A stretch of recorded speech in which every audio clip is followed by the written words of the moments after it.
Holy and gracious Creator, creating God, oil the hinges of our heart's doors, that they may swing easily open to welcome you. Amen. Where do you find beauty?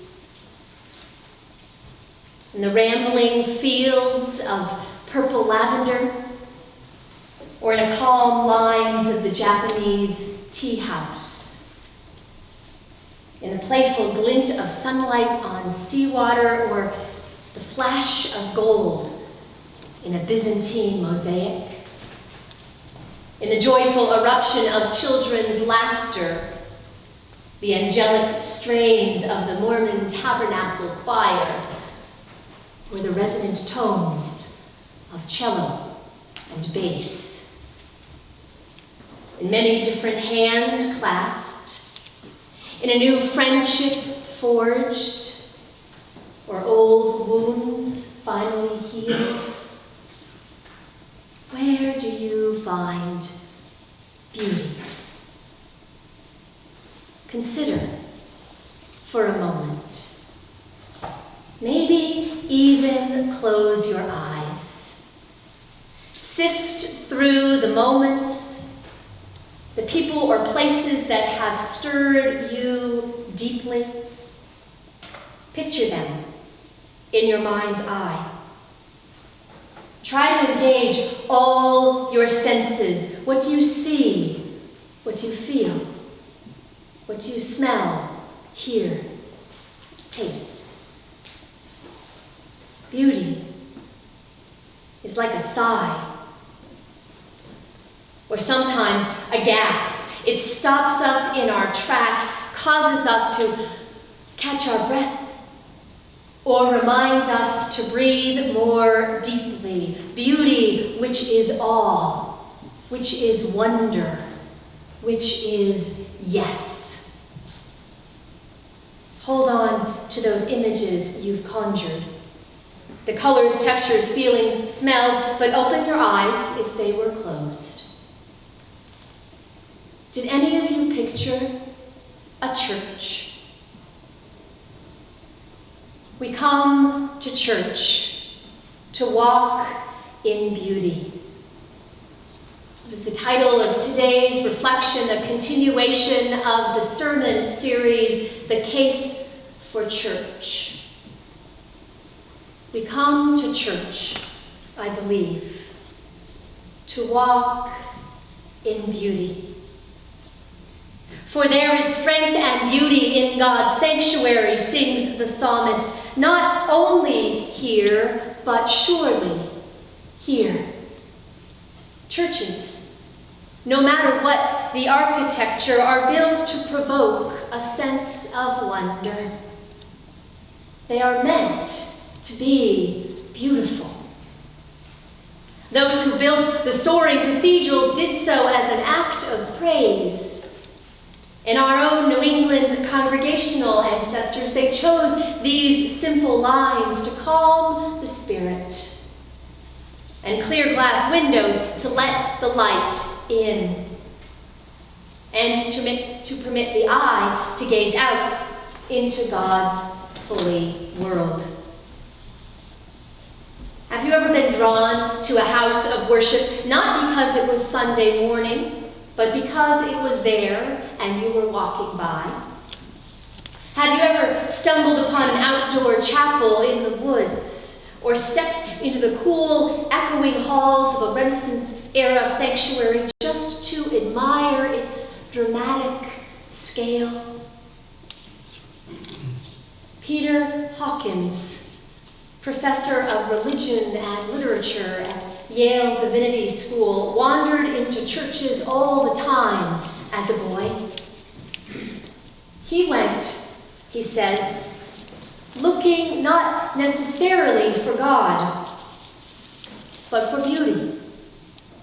Church was the one place where I could find architecture, color, decoration, imagery, flowers in winter, and an atmosphere that courted mystery.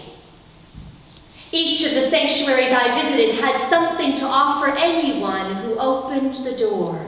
They were places set up for wonder.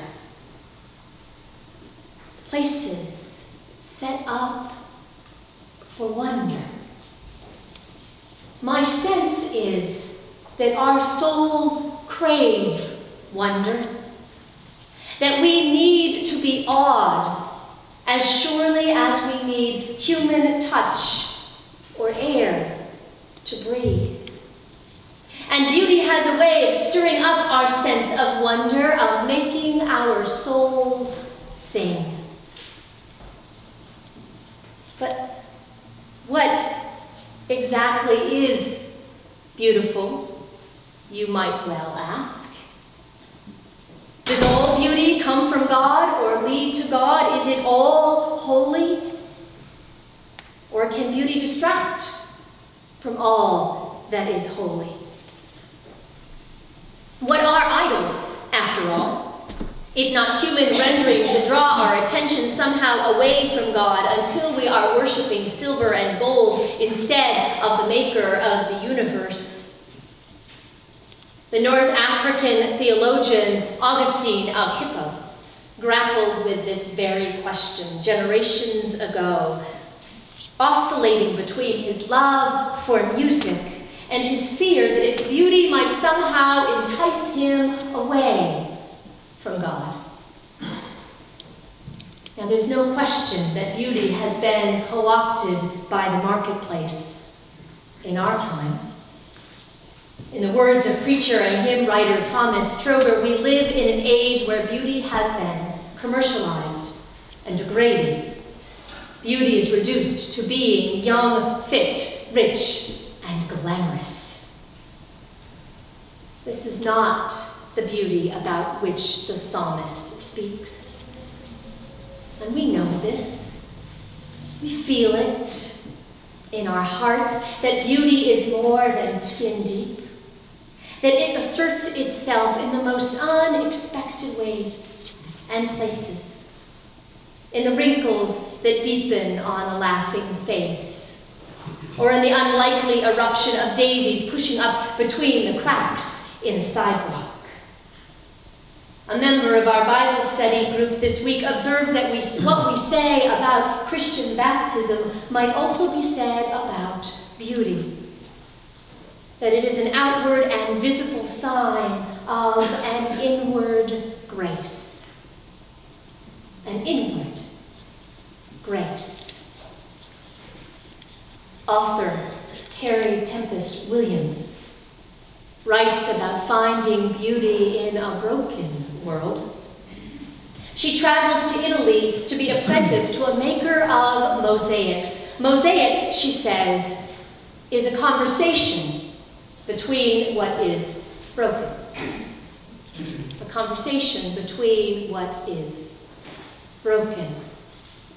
And her words and the title of her book, it took me back several years to the week that I traveled to Biloxi, Mississippi to help rebuild homes destroyed after Hurricane Katrina. In a downtown park in the middle of Biloxi, there is a memorial to the devastating storm. A mosaic in the shape of a massive wave made from the broken bits of blue and green glass that were regurgitated by the storm. And that wall is both heart-wrenching and beautiful to behold, quite literally breathtaking. A conversation between what is broken. I think also of a woman who tattoos the image of a winding ivy vine over the purple scar left by her mastectomy.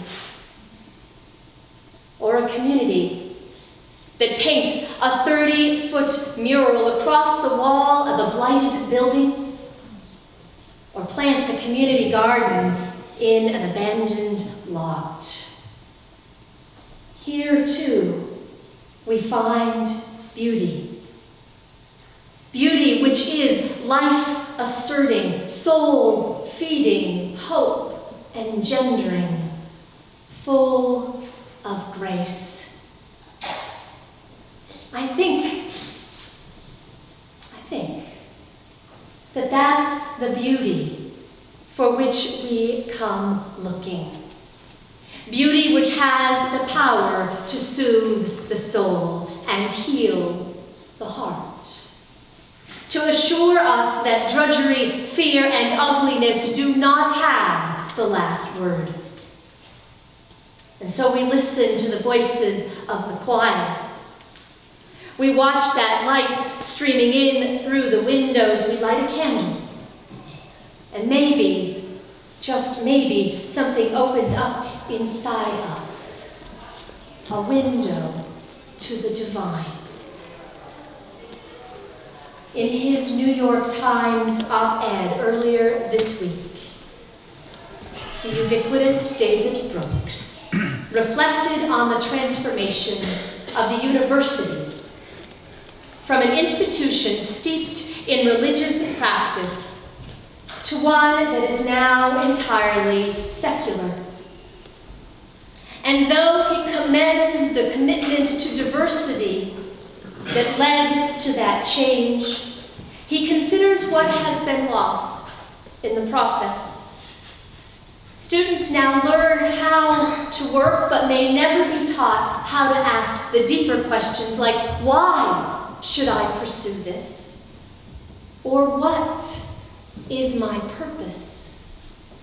In short, he says, we no longer talk about moral and spiritual things.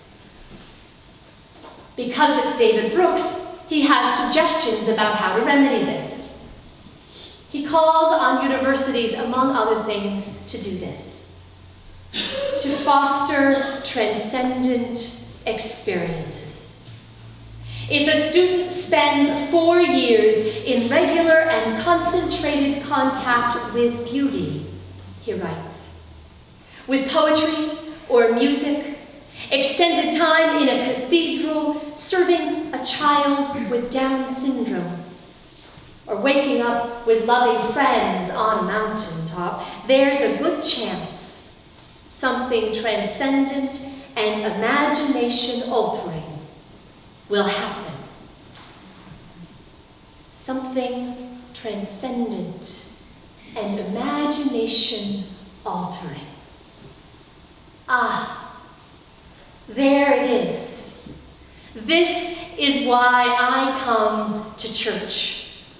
Why I suspect many of us gather here. This indeed is the very aim of our worship, not to guarantee that God will show up, but to cultivate the possibility that we might experience something transcendent and imagination-altering. Something that might just open our eyes to the wonder of God in our lives and in all of creation. And why is that important? Why does it matter at all? I believe that our capacity to see beauty, to experience wonder, to activate our imagination is intimately linked with our capacity to love and to heal ourselves and the world. To find beauty in the world, to be moved by it, to add to it. This may be our highest purpose. Our way of praising God, the first artist, our way of saying thank you with our whole hearts. Indeed, the Westminster Shorter Catechism, a document written in the British Isles back in the 1600s, asserts that our sole purpose in life is to glorify God and enjoy God forever.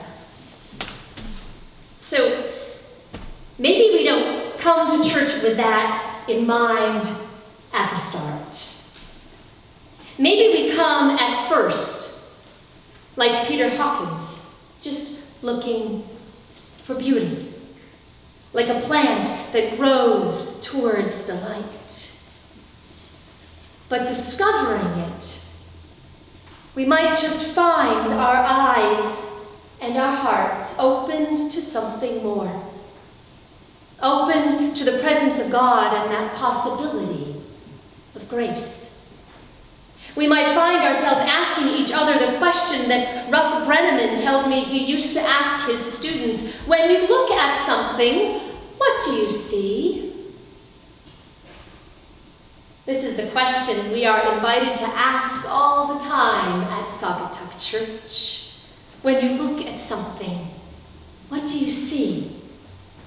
As we walk the gracious and thoughtfully designed halls of our rebuilt church, as we listen to the strains of the Steinway, or explore the works of art in our Thin Places project, even as we create that labyrinth that is taking shape on the front lawn, when you look at something, what do you see?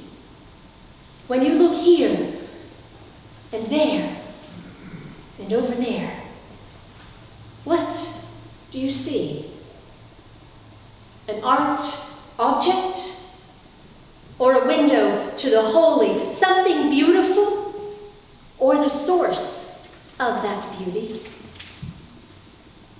It might be worth mentioning that even as we speak, a new ministry team is taking shape at Saugatuck Church.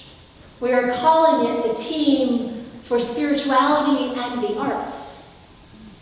And those that form the team will be among those who help us to continue to ask the question, when you look at something, what do you see?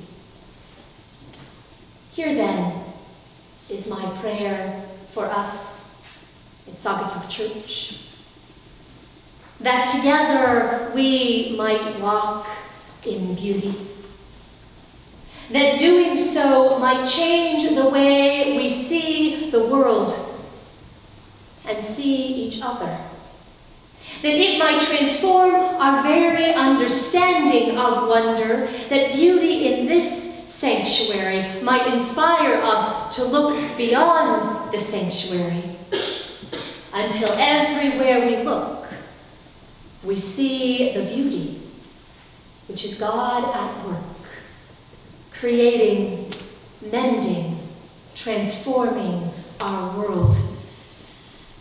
That seeing that, our hearts might be stirred to sing God's praise.